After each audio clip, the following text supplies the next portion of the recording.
Hey guys, it's me, Pokemon, I'm back, and I wanted to talk about everything that Marvel Future Fight did right now. So, of course, I spent 17 minutes or so in the last video talking about how much I hate a ton of stuff in Marvel Future Fight, but today I want to talk about some things throughout Marvel Future Fight that I really did enjoy, actually. So first up, in terms of spending money in the game, there was something I actually thought was really cool in the game, and it was if we go down to the daily perks. So there was this thing you could buy where essentially for $4 you would get $30 of premium currency in the game. And the way it worked is they'd give you about 100 of the premium currency every day. So if you logged in every day for the month, you would get all of the premium currency by the end of the month. So essentially it was more like a loyalty system where you can spend less money if you're willing to be more dedicated to the game, and you could get a pretty significant amount of premium currency. I was a really big fan of this system. I'd love to see something like that come to Strike Force, where it's cheap in terms of premium currency to money conversion, but it just takes a little bit more of an investment from yourself. You know, another thing I really enjoyed is how many characters there are in this game. I mean, I don't think it'd be said enough, you know, how many characters are in Marvel Future Fight and how impressive it is of a roster. You know, I just think there's pretty much any character you could think of is in this game. Anyone you'd want to play, except for Man-Thing, is in this game. And I think that's what's really appealing as a new player. You know, there's so many different characters you could build. I remember I loved Warwolf. He was one of the first characters I built in this game. I'm a huge Warwolf fan, simply because I played this game, and I forgot how much I loved Warwolf. You know, and he's like a random character, like who knows who Warwolf is, but he was in Marvel Future Fight, and I discovered how much I really like Warwolf. I want to show you guys him in gameplay because oh my goodness, I loved Warwolf. He was one of the first characters I built in this game, and that was like 3 years ago that I built him. I mean, look how, I mean, he's cool. He's garbage in the meta right now. Warwolf he's kind of garbage, but man, like, look how cool that is, and he's so unique. Like, he has a little bit of personality. You're like, oh yeah, it's a wolf with a gun. That's just awesome. You know, there's so many great characters in this game. Some more deeper cuts, like, you know, Warpath, like he's one of the X-Force members. You know, you're like, does anyone really know who Warpath is? Like, no, but he's in this game. It's really cool to get to know some of these other characters. Now I would say in some characters they definitely stretch the concept of their powers. Let me find a good example of that.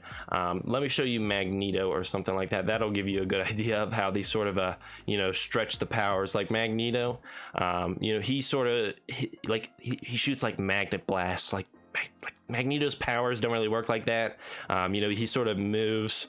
He's magnetic powers. He can move pieces of metal. So they definitely had to stretch with some characters. Like, I don't really know. Maybe he's like any of the metal in the air. He's condensing and blasting it. I guess you could argue, like, you know, he's just using metal powers right there. You know, like, what is that? That's not. So they did definitely stretch on some characters, but I think that's okay because I was still happy to see so many characters get to make it into Marvel Future Fight, and I think that was the best thing about the game. I think that's what hurts most about them having so many characters premium exclusive, because you get excited for these new characters, and you simply could not obtain them. Another game mode I liked is Shadowlands. I've done whole videos on Shadowlands. You guys know how much I like Shadowlands, so I'm not going to talk about it anymore. But another mode I really liked was these things called epic quests in Marvel Future Fight. So epic quests were really cool.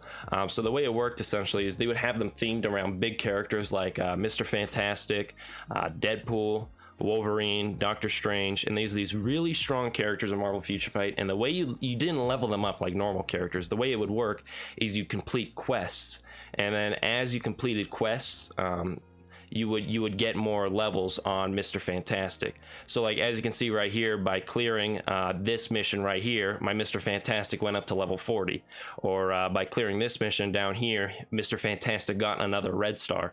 So it was this really cool system where when they added a new epic quest, it was super exciting because you knew the character that you got rewarded was super strong, but it sort of had like a long-term goal to work towards because you really wanted to build that big character. And it was also nice because it gives you a bit of a resource sink, you know, from a dev perspective, because they could have things like, hey, craft this Mr. Fantastic's number 4 on his chest and it costs 100 million gold, and you'd be like, okay, I'll craft it, I want Mr. Fantastic. So it gives you a lot of leeway as a dev in terms of designing you know, missions and stuff like that to get people to sink resources. It's just really cool because not only did it come with this new character, but then it came with new quests, and you could run these quests to unlock other characters like Human Torch and the Thing. So there was more characters that came with the big character in the pack, Mr. Fantastic. Now most packs also, from a dev perspective, where the monetization a little bit of money comes in, is if you were to buy this extra, you know, the premium version of the epic quest, you would then unlock a premium character. So in this case it was Invisible Woman, and this also allowed you to farm out Doomsday, and you got bonus rewards and stuff like that. So this was awesome too, because it was a ton of value as a free-to-play player. If you could spend the premium currency on this, or even if you spent money, it was just a ton of fun, because, you know, these epic quests felt like whole new games, because there was this huge quest that you went on to unlock all these new characters. And I was more than willing to spend money on getting the premium version of a lot of these quests, like I did for this one. And this one gave you Psylocke, I believe, by spending the extra money to get the deluxe version and stuff like that. So as you can see, for this quest you unlock Deadpool, leveled him up by playing it, and then you got Psylocke shards by sort of buying the premium version. So I was a big fan of this system in Marvel Future Fight. I'd like to, I don't know if I'd like to see something like this, because I think this also adds to the complication in Marvel Future Fight as a new player. You know, you come in, you're like, oh my gosh, what are all these characters? How do I farm them? Like these complicated epic quests. You know, oh my goodness, some are epic quests. There's this dimension mission, normal missions. You know, I think it's a little confusing as a new player. So I think if Strike Force were to implement something like epic quests, I'd really want them to streamline it a lot and sort of make it a lot more easy to understand is a new player. Because I think that would be where one of the problems comes in. World Boss, even though I think they really messed up the progression in World Boss was a really cool system when we used to not be able to clear, before Power Creep got so bad that you could literally clear World Boss without even looking at it. When World Boss first came out, it was extremely difficult to clear. It was a blast. Like, it was so much fun to figure out how to clear World Boss. You're like, you were using people like Lady Loki, Hulkbuster, characters like that to clear it, and it was just so hard. It was such an engaging piece of content. You would just barely clear it once or twice per day, and it was just so much fun clearing World Boss because essentially they're immune to most CC, which is crowd control, such as freezing, stunning. That's really cool. Now Power Creep messed that up because they added characters who could CC World Bosses for some reason. So again, Power Creep really messed up World Boss. But I enjoy having this really tough boss where every day you're trying to defeat them to earn some resources. I'd love to see something like that come to Marvel Strike Force. You know, they already added Thanos and all of them, you know, but I'd like to see them maybe add like Fing Fang Foom or something like that. He's this huge boss where you fight every day, and you just try to defeat him super hard, and you know, and you can't CC him. I just think that'd be really awesome, and I just really enjoyed World Boss before Power Creep really messed it up a ton. In terms of other things I really liked in this game, in terms of looking at a character as an individual, some things I like the fact that characters have leaderships. I know not every game does this, but I wouldn't mind seeing leaderships come to Marvel Strike Force. You know, I know games like Star Wars Galaxy of Heroes had relics, and relics, actually I kind of like the idea of relics. I don't know a ton about the upgrade system for relics, so I don't know if it's something I'd want a one-to-one in Marvel Strike Force, but I like the concept of it, especially when you unlock new skills. I'd love to see if they could add things like leaderships or stuff like that, or when you got tier 2 in Marvel Future Fight, you got an additional passive.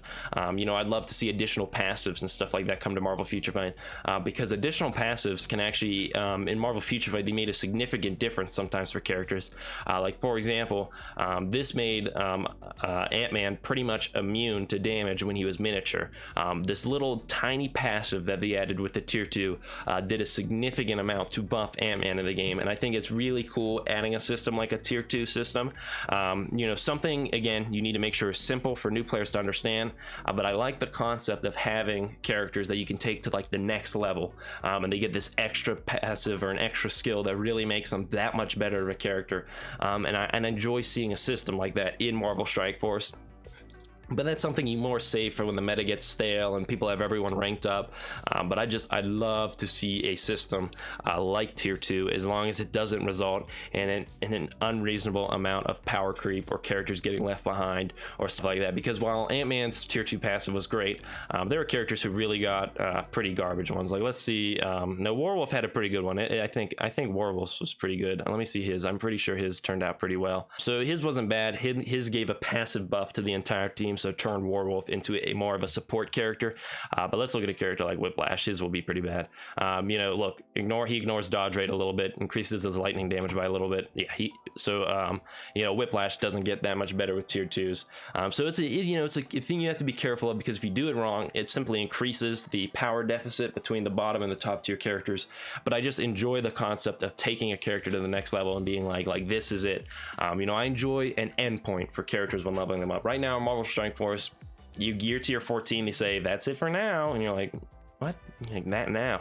I don't like the idea that you're not done with the character. I'd really like them to be some endpoint where it's like you get them to gear tier 14, max level, max star, max red star, and they have like one more thing you do, like, hey, let you know, max out the character, tier 2 them or something, and by completing this they get a new passive and a new skill, and then that character is completed. You've maxed them out. I'd really enjoy something like that, because that's a very satisfying thing to see in Marvel Future Fight, when you max out a character and you're like, this is the best they can get.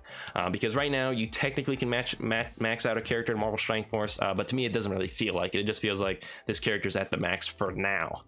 So with that being said, I hope this can help you guys sort of see some of the things Marvel Future Fight did well. Could sort of inspire you guys about other things Marvel Strike Force could do in the future to sort of follow in Future Fight's footsteps, as long as it doesn't do the same things Future Fight did wrong. Again, Future Fight was a good game, but it was a good game 2 or 3 years ago. That being said, what do I know? Because I am only an 18-year-old. Everyone can have a happy and healthy day, and I'll see you guys in the next video. Goodbye, everyone.